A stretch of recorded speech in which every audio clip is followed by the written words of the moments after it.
Wow, wasn't that just the cutest? I hope that all the young ones at home really, really enjoyed that. Now, our next guest is one of South Africa's greatest music icons. And after opening the World Cup in 1995 with the trademark rugby anthem World in Union, which she then performed alongside Ladysmith Black Mambazo, it is no doubt that she has solidified her status, which is synonymous with rugby and the World Cup, but also that she's in our own Hall of Fame in South Africa. She's also dedicated her life to giving back to the country through numerous initiatives, and she's here to tell us a bit more about what she's been getting up to. And great to have her here with us, Miss PJ Powers. How are you? I'm very well. All the better for seeing you. Oh, you're the sweetest. Look, I mean, how do you start a Friday like that? All these compliments. You're like a model. You're a poster boy for what South Africa can be. Oh my word. Okay. We were talking just now about your dream. You had a very, very funny dream yesterday. Oh, I had a terrible dream last night. I dreamt I got married.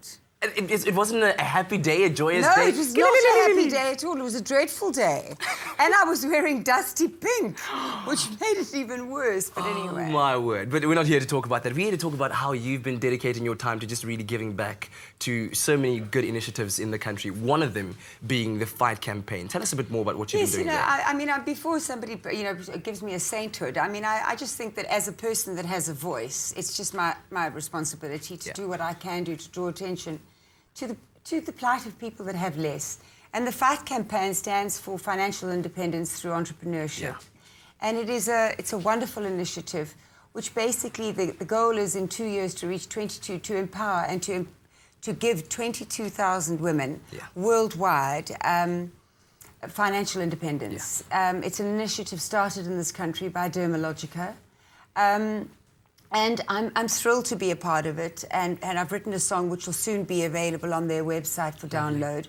But what it is about is, whether it be, that sounds all very lofty, financial independence through entrepreneurship, and I like to speak to the people, but basically what it is if there's a child that's been born in a brothel, grown up in a brothel on the Cambodian border between, in the border between Thailand and Cambodia, there's an organisation that will give her the money to start, because they've proved that women pay it forward. Yes. That if you give a woman $500 US, they will turn it into 1,000. They will turn it into 1,000.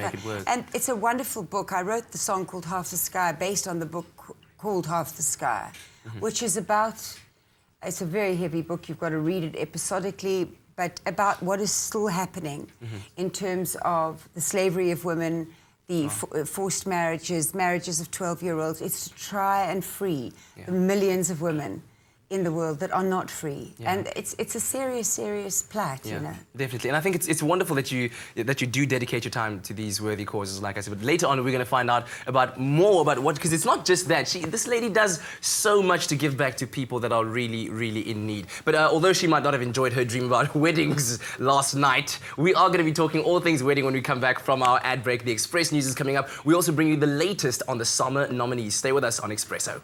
Stay with eXpresso and SABC3.